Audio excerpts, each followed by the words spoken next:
that life came in the grafting.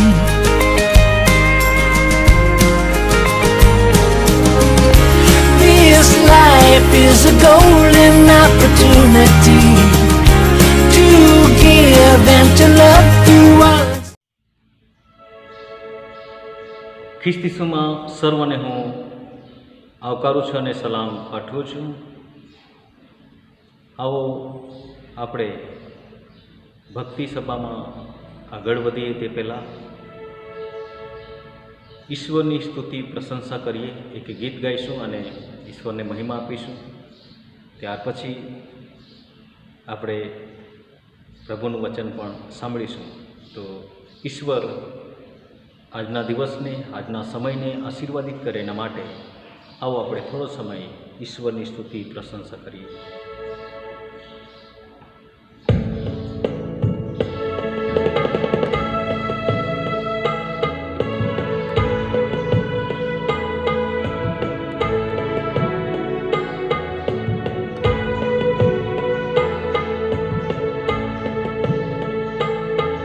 दुनिया में तुझसे बड़ा प्रभु कोई नहीं, तेरे जैसा प्यारा प्रभु जहाँ में कोई नहीं. मेरे यीशु, मेरे यीशु, मेरे यीशु, मेरे यीशु, तेरे चरणों में सजदा मैं करूं.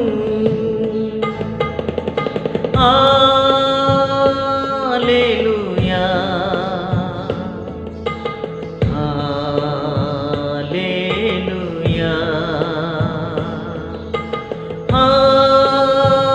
हालेलुया.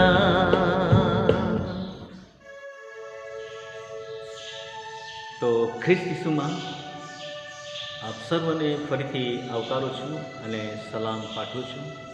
આજે પ્રભુનું વચન આપણે સાંભળીશું, કેમ કે ઈશ્વરના વચનો દ્વારા આપણે આશીષ પામી શકીએ છીએ. અને ખરેખર એ વચનમાં પરાક્રમ, એ વચનમાં આશીર્વાદો છે અને એ આશીર્વાદો આપણે આજે સવારે પામીશું, કેમ કે આજનો દિવસ ભક્તિ સભાનો દિવસ છે. આમ આપણે આ લોકડાઉનમાં છે અને પાંચમો રવિવાર આજે એ રવિવાર છે કે એ દિવસે પણ આપણે સાથે ભેગા મળી શક્યા નથી, પરંતુ ઈશ્વરની કૃપા છે કે આપણે અલગ અલગ રીતે પ્રભુનું વચન સાંભળીને આધ્યાત્મિક રીતે વૃદ્ધિ પામી રહ્યા છે. તો આજનો સંદેશાનો વિષય એ છે કે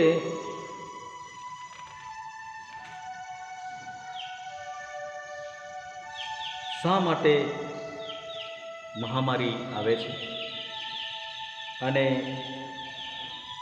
એ મહામારીથી બચવું હોય તો શું કરવું જોઈએ. આ બે વિષય સંબંધી હું તમારી આગળ વચનો લાવવા માગીશ. પહેલા નંબર એક બાબત વિચારીએ તો હાલમાં જે પરિસ્થિતિ છે આપણા દેશમાં અને અન્ય દેશોમાં, તેના વિશે વિચારીએ તો જે આપત્તિ છે, જે મહામારી છે, એ ભયંકર છે અને એવા દિવસો આપણે કદી જોયા નહોતા અને એ આજે આપણે જોઈએ છીએ. ત્યારે ખરેખર એ વિચારીને આપણને દુઃખ થાય છે. આજે પરિસ્થિતિ એવી છે કે લોકો ઘરમાં છે, ગામડામાં તો ઠીક છે, પણ સિટીમાં તો ઘરમાં છે અને ઘરમાં રહીને એ લોકો અકળાય છે, કેમ કે નાના નાના રૂમો છે અને એ રૂમોમાં રહીને એ જીવન ગાળી રહ્યા છે. 2 વાર લોકડાઉન થયું, તેમાં એકવાર 21 દિવસનું અને બીજી વાર 19 દિવસનું. અને એવી પરિસ્થિતિમાં ઘરમાં જ રહેવું એ બહુ અઘરું બની જાય છે અને એવી પરિસ્થિતિમાં લોકો જીવન ગાળી રહ્યા છે. ત્યારે પરિસ્થિતિ એવી છે કે ઘણા લોકોને ખાવાનું મળતું નથી, ઘણા લોકો પોતાના ઘરે જઈ શક્યા નથી, શાળા કોલેજો બંધ છે, કામ ધંધાઓ બંધ છે, આવક બંધ છે, અને જેના લીધે અસંખ્ય લોકો એટલે કે દુનિયાના લોકો મુશ્કેલીમાં છે અને હાહાકાર થઈ રહ્યા છે, અને તેઓ ખરેખર નિસાસા નાખી રહ્યા છે.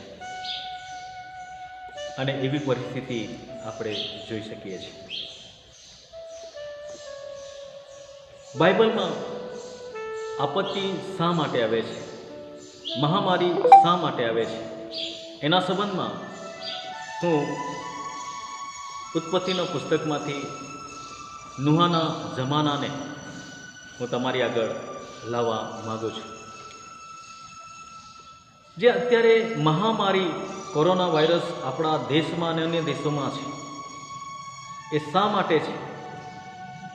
એના જવાબમાં આપણે કદાચ વિચારીએ તો સદમ ગમોરાની વાત યાદ આવી જાય, તેમજ યુનાના જમાનાની વાત યાદ આવી જાય, અને એ આપણે જોઈ શકીએ છીએ. આજે બે બાબત સંબંધી હું તમારી આગળ વચનો લાવીશ. શા માટે પૃથ્વી પર મહામારી અથવા તો શા માટે પૃથ્વી પર લોકો આપત્તિનો સામનો કરે છે? તો નૂહના જમાનામાંની વાત છે કે ઉત્પત્તિ અને તેનો 6ઠો અધ્યાય અને 5મી કલમમાં આ પ્રમાણે લખ્યું છે, તે હું વાંચું છું. અને યહોવાએ જોયું કે માણસની ભૂંડાઈ પૃથ્વીમાં ઘણી થઈ, ને તેઓના હૃદયના વિચારની હરેક કલ્પના નિરંતર ભૂંડી જ છે.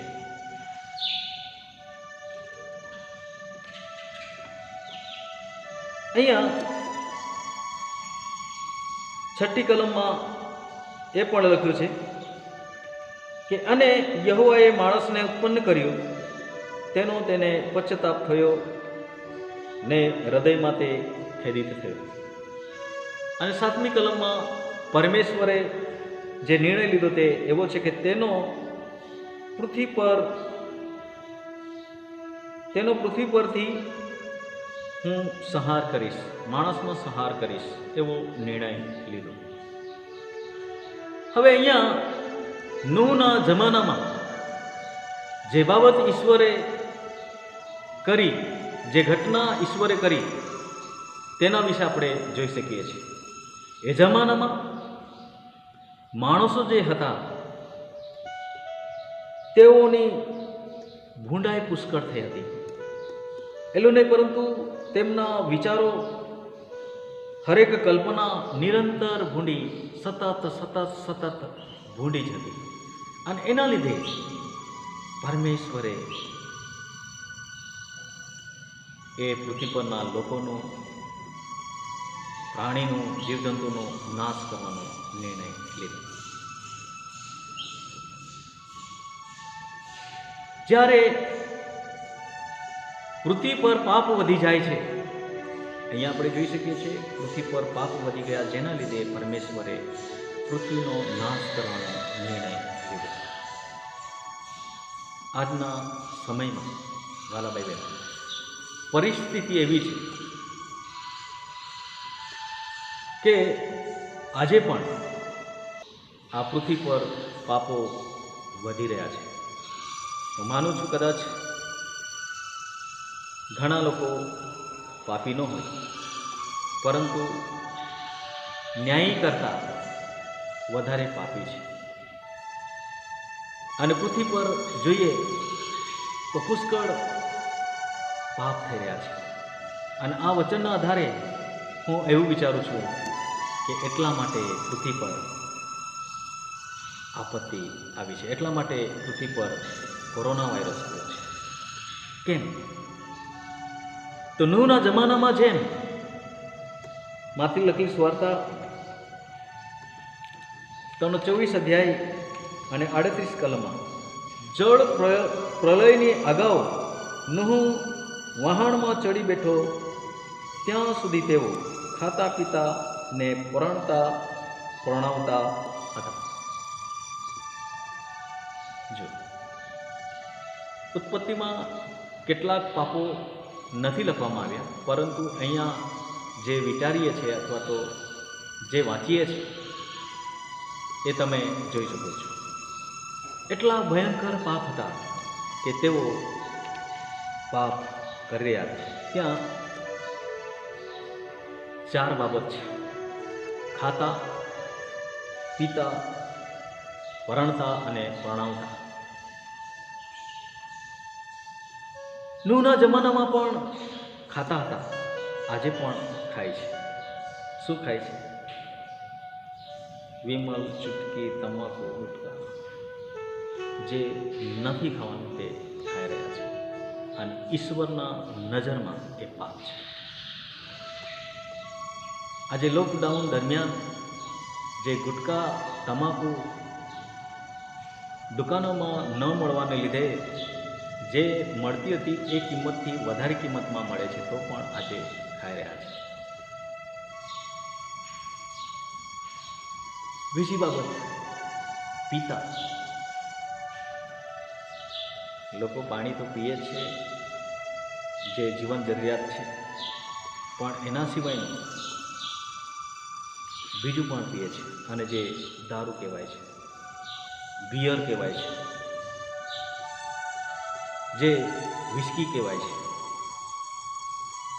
અને એ તે સમયમાં પણ હતું, અને અહીંયા માથી લખી સ્વાર્થામાં જોઈ શકીએ છીએ. વાલા ભાઈ બહેનો, આપણા ગુજરાતમાં જોઈએ તો એ દારૂબંધી છે, પણ અત્યારે લોકડાઉનમાં પણ 100 રૂપિયા લોટી મળે છે એવું કહેવાય છે. 100 રૂપિયા લોટી મળે છે દેશી દારૂ. આજે જોઈ શકીએ છીએ કે લોકડાઉન દરમિયાન પોલીસ લોકો કદાચ દુકાન ચાલુ છે એને બંધ કરાવે છે, જેમાં અનાજ મળતું હોય, સારી વસ્તુ ખાવાની મળતી હોય એને બંધ કરાવે છે, પણ આજે દારૂના અડ્ડા ચાલુ છે. અને આજે એ દુષ્ટતા છે. આજે એ દુષ્ટતા છે, અને એટલી બધી દુષ્ટતા છે કે જે આપણે જોઈ શકીએ છીએ. પહેલાં જ્યારે લોકડાઉન થયું ત્યારે કેટલાક મેસેજો વાંચ્યા કે લોકડાઉન દરમિયાન દુકાનો બંધ રહેશે, કામ બંધ રહેશે, શાળા બંધ રહેશે, કોલેજો બંધ રહેશે, ઓફિસો બંધ રહેશે, એવી જાહેરાત કરવામાં આવી. પરંતુ રાબેતા મુજબ દારૂના અડ્ડા ચાલુ રહેશે, અને આજે ચાલુ છે. આ એટલી બધી દુષ્ટતા છે, અને આજે પણ લોકો પીએ છે. ત્રીજા નંબરની બાબત, પરણતા. તે સમયમાં પરણતા હતા, આજે બી લોકો પરણે છે. એકવાર પરણ્યા પછી બીજી વાર બી પરણે છે. એક પત્ની હોય, બીજી પત્ની બી હોય છે. પછી ચોથા નંબરની બાબત છે પરણાવતા, એટલે કે પોતે પરણતા હતા અને પરણાવતા પણ હતા. અને એ જોઈ શકીએ છીએ. પોતે પરણવું એટલે કે પોતે પત્ની હોવા છતાં બીજી પત્નીને રાખવું અથવા તેની સાથે લગ્ન સંબંધમાં જોડાવવું, અને પોતાના બાળકોને પણ પરણાવતા. અને એ સમય તો વધુ ઉંમર હતી, પરંતુ આજે તો 80 કે 60 વર્ષની ઉંમર છે, તો પણ આજે લોકો બીજી પત્નીને પરણાવે છે, બીજી પત્નીને પરણે છે, અને છોકરાઓને પણ પરણાવે છે. તો આવા પાપ હતા. અને આજે હું તમને ફરીથી પૂછું છું, એ પ્રશ્ન મને બી છે અને તમને બી છે. કેવો પ્રશ્ન? તો ગલાતીઓને પત્ર તેનો 5મો અધ્યાય અને 19 કલમમાં ત્યાં 15 જેટલા પાપ છે. અને એને જો આપણે વાંચીએ તો ખ્યાલ આવશે કે હાલના સમયમાં એવા પાપો આપણામાં છે કે નથી, અને હશે તો જે અત્યારે મહામારી ચાલે છે તે એના કારણે છે. કેમ કે નૂહના જમાનામાં પાપ આવ્યો અને એના લીધે ત્યાં ઈશ્વરે સંહાર કરવાનો, પૃથ્વી પર જે મનુષ્ય છે તેઓનો સંહાર કરવાનો નિર્ણય લીધો. તો એ હું વાંચું છું. 5મો અધ્યાય અને 19 કલમ. દેહના કામ ખુલ્લા છે, એટલે વ્યભિચાર, અપવિત્રતા, લંપટપણું, મૂર્તિ પૂજા, જાદુ, વેરભાવ, કજિયા-કંકાસ, ઈર્ષા, ક્રોધ, ખોટપોટ, કુસમ, પક્ષાપક્ષી, અદેખાઈ, છાકટાઈ અને વિલાસ. આ પાપો શું આજે છે અથવા તો નથી? અને આ પણ એ જમાનાના પાપ જેવા જ આ પાપ છે. અને આજે તમે જુઓ તો ક્રોધ, ખોટપટ, પક્ષાપક્ષી, આ બધું આપણે જોઈએ છીએ. આજે વેરભાવ છે, દેશોનો વેરભાવ છે, ભાઈનો વેરભાવ છે. અને આ જગતમાં ન્યાયી લોકો કરતાં ગુંડા લોકો વધારે છે, દુષ્ટતામાં જીવનારા વધારે લોકો છે. અને એટલા માટે પરમેશ્વર આ પૃથ્વી પર મહામારી લાવ્યો છે. એક વાત સાંભળી લો, આ પૃથ્વી પર જે કંઈ થાય છે તે ઈશ્વરથી થાય છે. કેમ કે ઈશ્વર ચાહે તો સૂર્ય ઉગાડી શકે છે, ઈશ્વર ચાહે તો ન પણ ઉગાડી શકે. કેમ કે એણે જ સબળું બનાવ્યું છે, એના જ હાથમાં બધું છે. અને આપણે કહેવતમાં કહીએ છીએ કે ઈશ્વરની ઈચ્છા વગર ઝાડનું પાંદડું પણ હાલતું નથી. વાલા ભાઈ બહેનો, આજે જે વાયરસ એ ક્યાંથી આવ્યો એ હું તમને જણાવવા માંગતો નથી, પરંતુ ઈશ્વર એ વાયરસને કોઈની મારફતે બી બનાવી શકે છે અને આમ જ બી મોકલી શકે છે. કેમ કે ઈશ્વર એના કામને માટે અથવા તો વાયરસને માટે ઉપયોગ કરી શકે. અને આમ જો જોવા જઈએ તો નૂહના સમયમાં જે આપત્તિ વિપત્તિ આવી એ તો પાપને લીધે આવી. એવી જ રીતે આજે પણ આ પૃથ્વી પર પાપો એટલા બધા છે. અને એટલા માટે આ વચન પ્રમાણે હું એવું જણાવવા માગું છું કે પાપને લીધે આ મહામારી છે. હા, કદાચ તમે પાપ ન કર્યો હોય એવું પણ બને, પણ એના સિવાયના કેટલા લોકો દુષ્ટતામાં છે, કેટલા લોકો પાપમાં છે, એના સંબંધમાં વિચારો. અને એ જરૂરીનું છે. વાલા ભાઈ બહેનો, આ પાપોને લીધે મહામારી છે. તે જમાનામાં પાપોને લીધે 40 દિવસ અને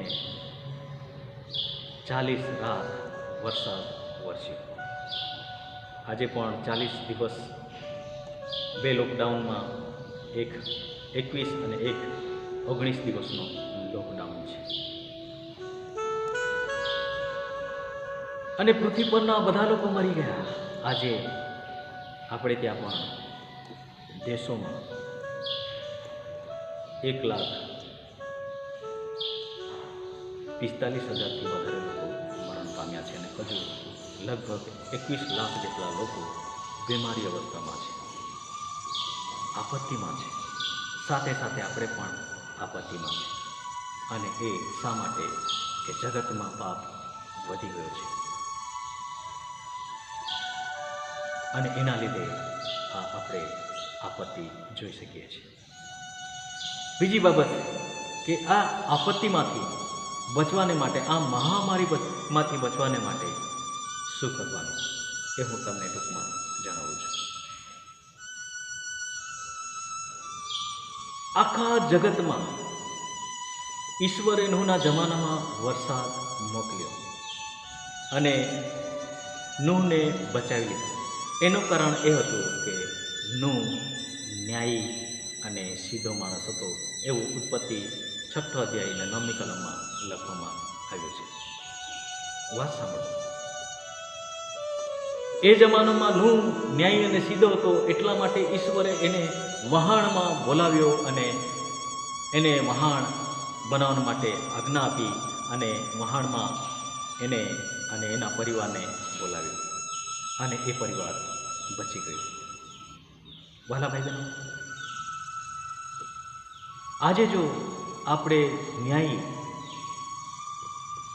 પવિત્ર જીવન જીવીશું, ઈશ્વરની બીક રાખીશું, તો એ જમાનામાં પાણી દ્વારા, વરસાદ દ્વારા લોકો મરણ પામ્યા, પરંતુ નૂહ ન્યાયી હોવાને લીધે બચી ગયો. તેમની પત્ની, તેમના 3 દીકરા અને 3 વહુ, એમ કુલ 8 જણા બચી ગયા. અને નૂહને એવું કીધું હતું કે જે પ્રાણીઓ છે, જીવજંતુ છે, તેઓને નર અને માદા જોડી જોડીમાં વહાણમાં લઈ લો, અને એ લોકો બચી ગયા. વાત સાંભળો. આજે આપણે બચવા માંગતા હોય તો પહેલા નંબરની બાબત કે ન્યાયી બનવું જરૂરી છે. નૂહ જે છે એ ન્યાયી અને સીધો માણસ હતો. વાલાભાઈ બહેનો, ન્યાયી વ્યક્તિ બની હાલના તબક્કામાં દિન પ્રતિદિન જે કોરોના વાયરસથી પીડાતા લોકોની વૃદ્ધિ થતી રહી છે, એનો ચેપ લાગી રહ્યો છે અને લોકો ચેપમાં સપડાઈને મરી રહ્યા છે. કેટલાક દેશોમાં દવાખાનામાં જગ્યા નથી. આપણા દેશમાં પણ 1000, 800, 700 એમ દિન પ્રતિદિન નવા બીમારીઓ ઉમેરાતા જાય છે. આવનાર સમયમાં વધી જશે તો કદાચ દવાખાનામાં પલંગ નહીં મળશે, વેન્ટિલેટર નહીં મળશે, અને એ બાબત આપણે વિચારી શકીએ છીએ. પણ આપણે જો ન્યાયી બનીશું તો નૂહ બચી ગયો તેમ તમે હું બચી જઈશું. પવિત્ર જીવન જીવીશું તો તમે હું બચી જઈશું, નહીં તો નહીં બચીશું. કેમ કે વાલા ભાઈ બહેનો, ઈશ્વરે તે સમયમાં દુષ્ટ લોકોનો સંહાર કર્યો. આજે આપણે દુષ્ટ રહીશું તો તમારું મારું પરિણામ કેવું આવશે એના સંબંધે તમે વિચાર કરો. અને એટલા માટે જ નીતિવચન તેનો 18 અધ્યાય અને 10 કલમમાં આવી રીતે લખ્યું છે કે યહોવાનું નામ મજબૂત કિલ્લો છે, નેકીવાન તેમાં નાસી જઈને સહી સલામત રહે છે. અહીંયા નેકીવાન હિન્દીમાં ધર્મી એવો શબ્દ વાપરવામાં આવ્યો છે અને નૂહને માટે પણ ધર્મી શબ્દ વાપરવામાં આવ્યો છે. પરમેશ્વર મજબૂત કિલ્લો છે, અને કિલ્લો જૂના જમાનામાં એ રાજાને રક્ષણને માટે અથવા તો સૈન્યના રક્ષણને માટે કિલ્લો બનાવવામાં આવતો હતો. જ્યારે કોઈક બીજો વિરોધી રાજા એના પર ચડાઈ કરે, એના પર ચડાઈ કરીને લડાઈ કરે તો એ સંતાવાની જગ્યા રહેતી હતી. અને એટલા માટે પ્રભુનો સેવક ઉદાહરણ તરીકે જણાવે છે કે યહોવાનું નામ મજબૂત કિલ્લો છે. એક વાત ધ્યાનમાં રાખો, જે વિશ્વાસી લોકો છે, જે ઈશ્વરને માને છે, જે યહોવાને માને છે, જે ઈસુ પર વિશ્વાસ કરે છે, તેઓ લોકોને માટે એ ઈશ્વરનું નામ, યહોવાનું નામ, પ્રભુ ઈસુ ખ્રિસ્તનું નામ એક કિલ્લા સમાન છે. અને એ મજબૂત કિલ્લો કે જેમાં જૂના જમાનામાં સૈન્ય અને રાજા કિલ્લામાં જઈને સંતાઈ જતા હતા અને એઓને રક્ષણ મળતું હતું, તેમ પરમેશ્વર આ મહામારીથી રક્ષણ આપશે. એને રોગ લાગશે નહીં. એટલું નહીં, પરંતુ ન્યાયી વ્યક્તિ એમાં આવીને, ન્યાયી વ્યક્તિ એના પર વિશ્વાસ કરીને એ વ્યક્તિ સલામતીમાં રહેશે. એ પ્રભુનું વચન છે. ન્યાયી હતો અને એટલા માટે એ વહાણમાં સલામતમાં રહ્યો અને પરમેશ્વર એને બચાવ્યો. આજે હું આ વચનથી એવું ઉત્તેજન પામું છું કે જો હું જો નકીવાન હોઈશ, હું જો ઈસુ પર વિશ્વાસ કરતો હોઈશ, તો હું પણ સલામતીમાં રહીશ અને તમે પણ એવી જ રીતે સલામતમાં રહેશો. આ વચન સાંભળનારા લોકોને હું ફરીથી કહું છું કે કોઈએ યહોવા પર, પ્રભુ ઈસુ ખ્રિસ્ત પર વિશ્વાસ કર્યો નથી, તો આજે જ વચન સાંભળીને વિશ્વાસ કરી લો. પોતાનું જીવન બદલી નાખો, ન્યાયી બનો અને પસ્તાવો કરો. અહીંયા લખવામાં આવ્યું છે તેમ કે એ વ્યક્તિ સલામતીમાં રહેશે, એનો નાશ થશે નહીં. આ મહામારીથી તે બચી જશે.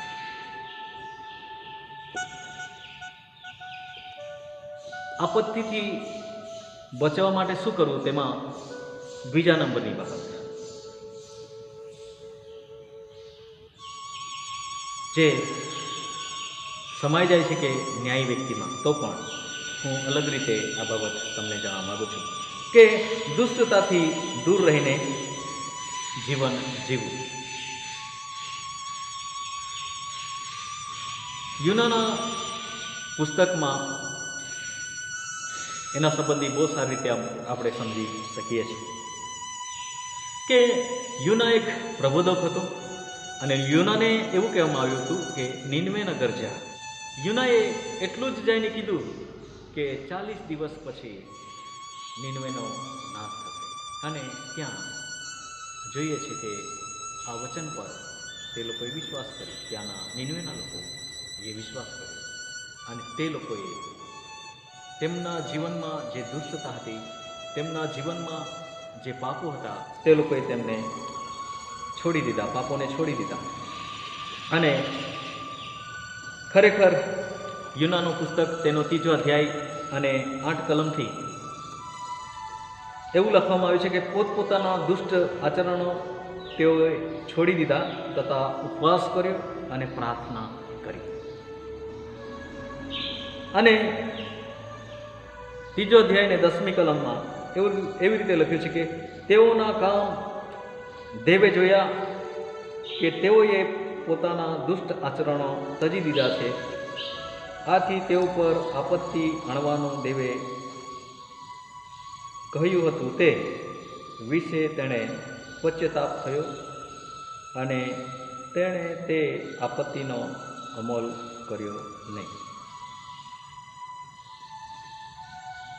ખરેખર જો આપણે દુષ્ટતા છોડી દઈશું, ખરેખર જો આપણે પાપો છોડી દઈશું, તો અત્યારે જે મહામારી છે એ મહામારી આપણા પર લાવવાનું, આપણા પર વિપત્તિ લાવવાનું પરમેશ્વર માંડી વાળશે, એટલે કે ન લાવશે. અહીંયા લખ્યું છે તેમ કે આપત્તિ આણવાનું દેવે કહ્યું હતું તે વિશે તેણે પશ્ચાતાપ થયો અને તેણે તે આપત્તિનો અમલ કર્યો નહીં. અત્યારે જે મહામારી ચાલે છે એ આપણા પર અમલ થશે નહીં. ભાઈઓ બહેનો, હાલના તબક્કામાં, હાલના સમયમાં પાપ છોડી દો, પસ્તાવો કરો, પ્રાર્થના કરો, પોતપોતાના પાપ છોડી દો. ઈશ્વર જે હાલના સમયમાં જે બીમારી લાવ્યો છે એ બીમારીમાંથી તમને ને મને પ્રભુ બચાવશે. હા, ખરેખર બચાવશે, કેમ કે એ પરમેશ્વર છે અને બચાવનાર ઈશ્વર છે. અને એટલા માટે વાલા ભાઈ બહેનો, આપણે પાપો છોડી દઈએ અને પાપમુક્ત જીવન જીવીએ, જેથી હાલના સમયમાં ખરેખર આપણે બચી શકીએ. ઈશ્વરને પ્રાર્થના કરી કે ઈશ્વર આપણા પર સહાયતા કરે. એ પહેલાં આપણા પાપો કબૂલ કરીને ધજી દઈએ. જેમ યોનાના જમાનામાં નીનવેના લોકોએ પાપ છોડી દીધા અને તે લોકોએ પાપોની માફી મેળવી અને નીનવે નગરના 1,20,000 લોકો બચી ગયા. એવી જ રીતે આપણે બચી જઈએ એના માટે વિશેષ આપણે પાપોને ધજી દઈએ. તો ચોક્કસ યુનાના સમયમાં યુનો બચી ગયો, નૂહના સમયમાં નૂહ બચી ગયો અને યુનાના સમયમાં નીનવે નગરના લોકો બચી ગયા. તેમ આપણે ચોક્કસ બચીશું.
जीवनदाता मेरे यीशु, जीवनदाता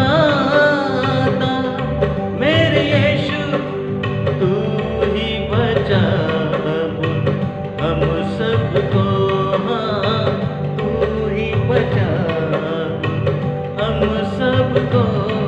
करोना रोग ने सबको घेर रखा है,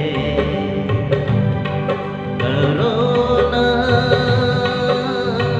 रोग ने सबको घेर रखा है। मेरे यीशु, मेरे यीशु, जीवनदाता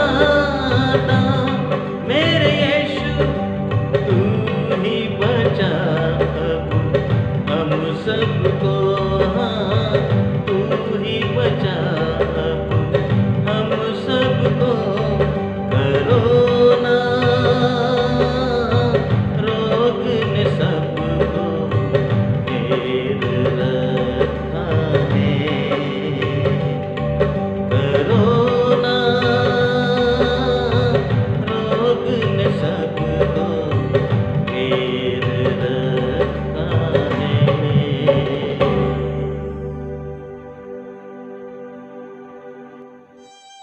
આવો આપણે પ્રાર્થના કરીએ.